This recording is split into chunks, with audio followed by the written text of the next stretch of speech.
Paraná, ciudad capital de la provincia de Entre Ríos. Se ubica en el centro-este del país, sobre la margen izquierda del Pariente del Mar, el río con quien comparte el nombre y acaricia sus costas.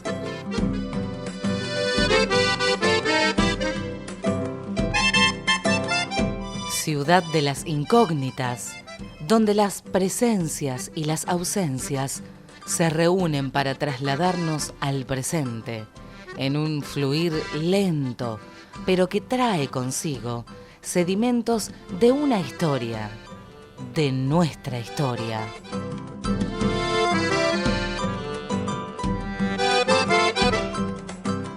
¿Cómo nació Paraná? ¿Por qué no fue fundada? ¿Qué atractivos tenía para sus primeros pobladores? ¿Quiénes fueron esos primeros habitantes? Interrogantes que intentaremos responder o que nos abrirán nuevos rumbos para transitar.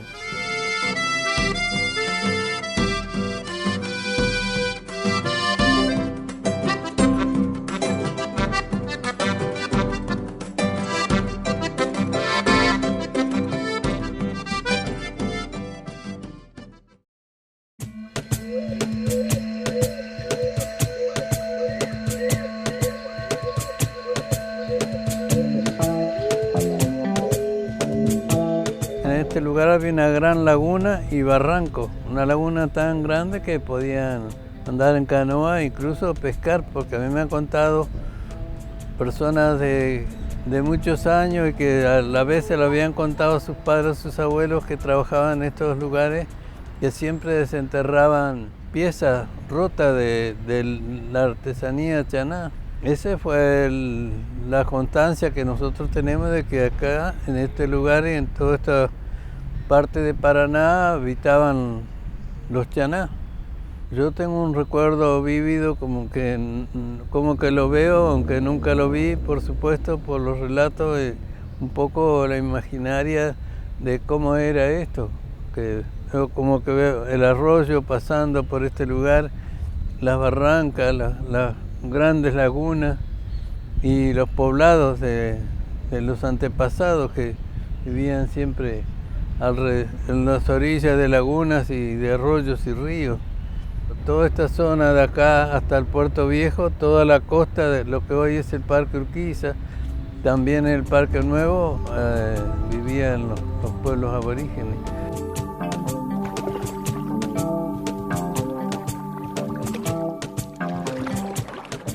Esta zona tiene un poblamiento cercano a los 10.000 años antes de Cristo. Las tierras eran habitadas por los pueblos originarios, como la nación Chaná Timbú y los charrúas. Los chaná se diferenciaban en que plantaban pueblos y los delimitaban, e incluso que no permitían pasar a nadie por sus tierras, por eso vivían peleando. En cambio, los charrúas se dedicaban a la caza, principalmente la pesca, no les llamaba la atención. Y que por su cultura ellos principalmente perseguían a avestruces o ciervos y cualquier otro animal que podían cazar. Con el tiempo arribaron a la zona los guaraníes, que se caracterizaban por ser seminómades y que también cazaban y sembraban, pero no se establecían en un lugar determinado.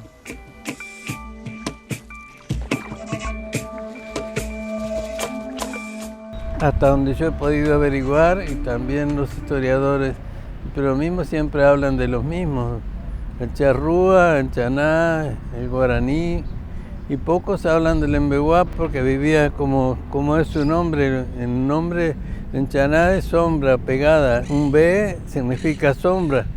Bueno, ellos pasaban un poco más disimulados porque como no eran guerreros, no podían tampoco derramar sangre porque sus dioses se lo prohibían, entonces pasaban medio desapercibidos. En eso hay una gran confusión histórica, pero ellos también vivían acá, porque siempre estábamos viviendo cerca de los pueblos chaná, un pueblito en Beguá que era de servicio.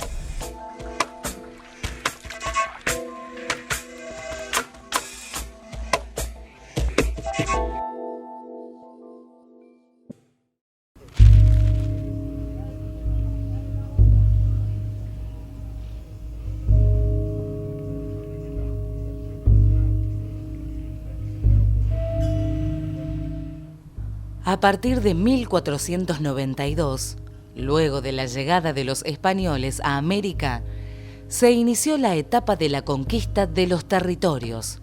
Los objetivos fueron obtener metales preciosos y expandir la fe católica.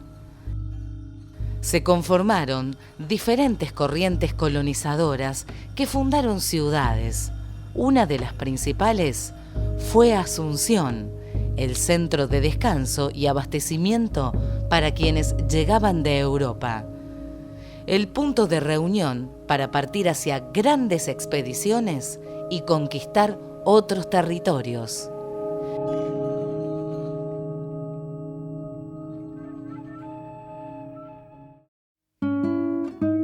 ¿Y qué era Paraná por aquellos años?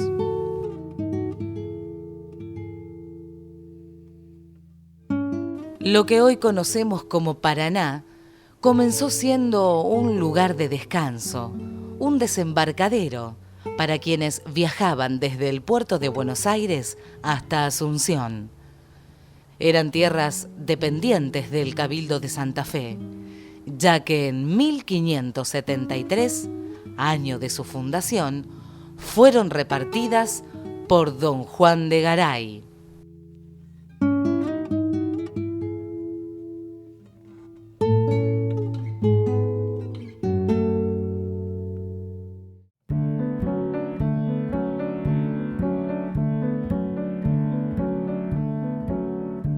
Aquí van a encontrar tierras altas, pastizales, donde van a empezar a traer sus primeros ganados. Esta tierra se va a llamar la otra banda de la Baxada o Bajada, que es un puerto que los va a conectar Santa Fe, Paraná.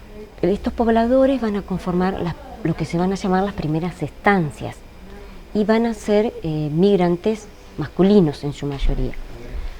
Avanzado ya la colonización y la conquista de Santa Fe, esto va a influir para que vayan llegando más migrantes a la villa de la Baxada.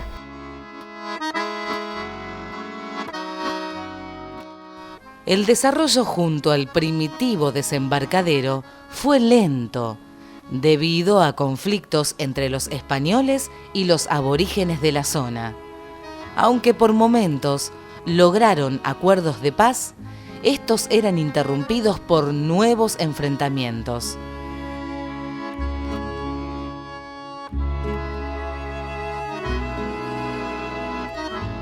Los charrúas se adaptaron a servirle y a comerciar incluso con los primeros pobladores de la Baixada de Paraná porque, por ejemplo, robaban los niños chaná y se los vendían a los españoles para luego hacerlos esclavos, porque los aborígenes eran, como le dije, remisos a servir a otros. No estaban acostumbrados a que manda a hacer esto o hacer lo otro. Entonces no le eran muy útiles. Y si robaban los niños pequeños, sí, porque lo iban educando para servidores. Al pueblo chaná no le interesaba la relación con el blanco. Ellos querían vivir solos en los montes y se fueron alejando los pocos que habían quedado como familia y se fueron alejando de los lugares poblados.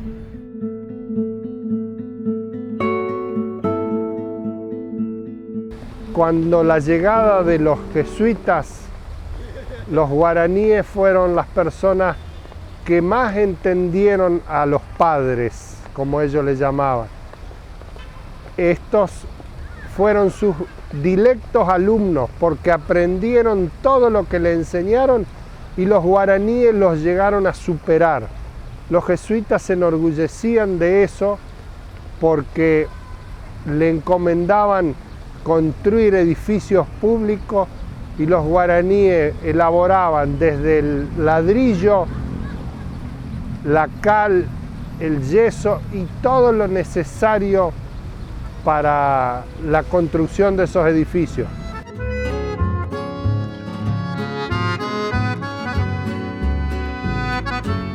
Para 1715, el crecimiento de la población fue cada vez más evidente. Los conflictos resurgieron y la tregua entre los dueños de estas tierras y los recientes pobladores no duró mucho. Tanto así que en 1727 el gobierno santafesino dispuso la construcción de un fuerte en la bajada para proteger a la gente de los avances indígenas.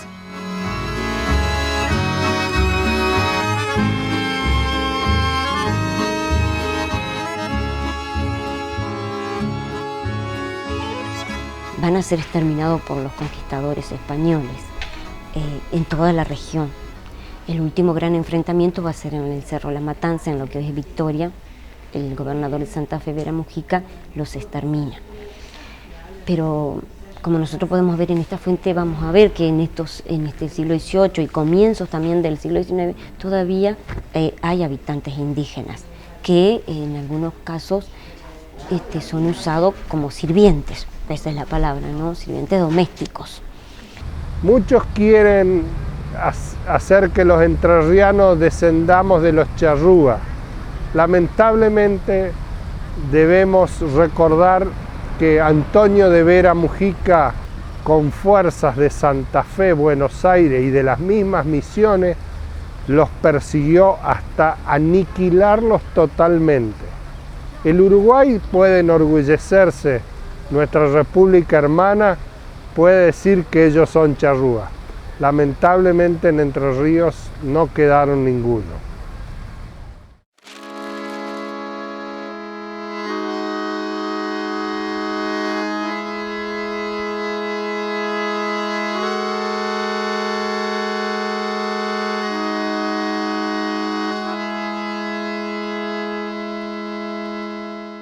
Una de las características de las ciudades fundadas bajo el modelo de colonización española es la ubicación de la plaza principal y de la parroquia.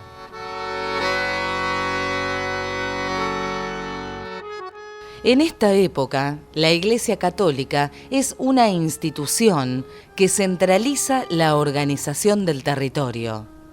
Así, el 23 de octubre de 1730, el gobernador del Río de la Plata, Bruno Mauricio de Zavala, solicita al Cabildo Eclesial de Santa Fe establecer nuevas parroquias en la zona para los pocos pobladores, reforzando así la lucha contra los salvajes, como se le llamaba a los aborígenes.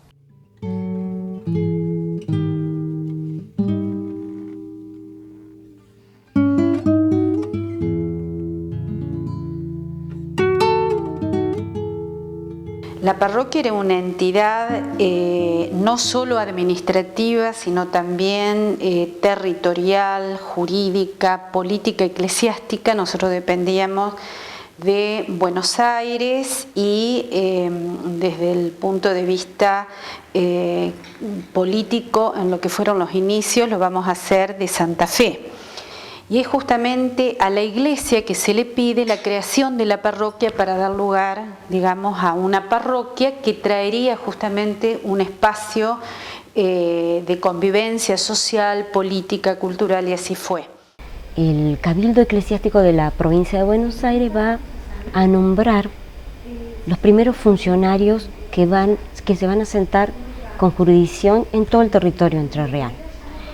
Este primer funcionario va a ser el alcalde de la hermandad.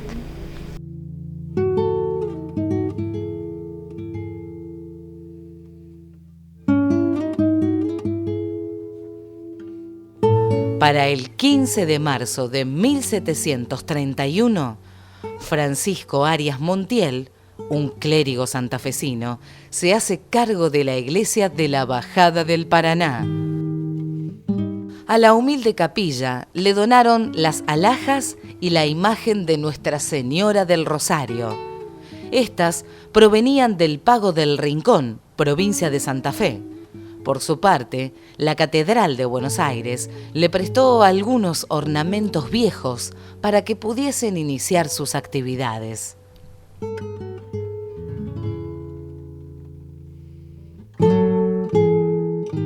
La Baxada del Paraná se convierte de esta manera en un ámbito atractivo, no solamente por cuestiones de la fe y de la evangelización que ya venía desde el siglo XVI, con momentos esporádicos desde Santa Fe, con un interés, sobre todo porque ¿qué tenía de interesante este lugar tan maravilloso sobre las barrancas? Lo que tenía era, más allá del río, digamos, como medio económico y también yo diría cultural de comunicación, tenía fertilidad, tenía la posibilidad de ofrecer los pastos que a los animales cruzando desde Santa Fe se le podía ofrecer. Estos primeros pobladores tienen lo que hoy llamaríamos chacras, huertas, para el autoabastecimiento.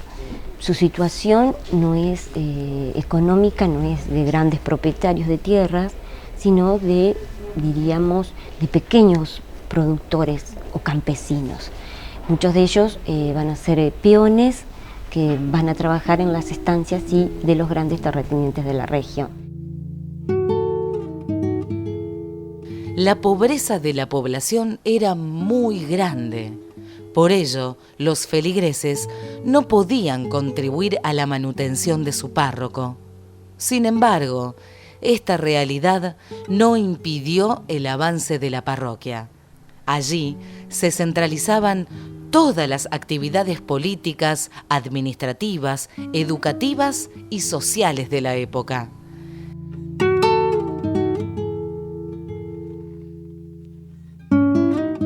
El 6 de julio de 1732, el sacerdote Arias Montiel envía un comunicado al gobernador Zavala para dar a conocer la obra realizada en su primer año frente a la parroquia. Allí denomina a este poblado de la Bajada como Paraná.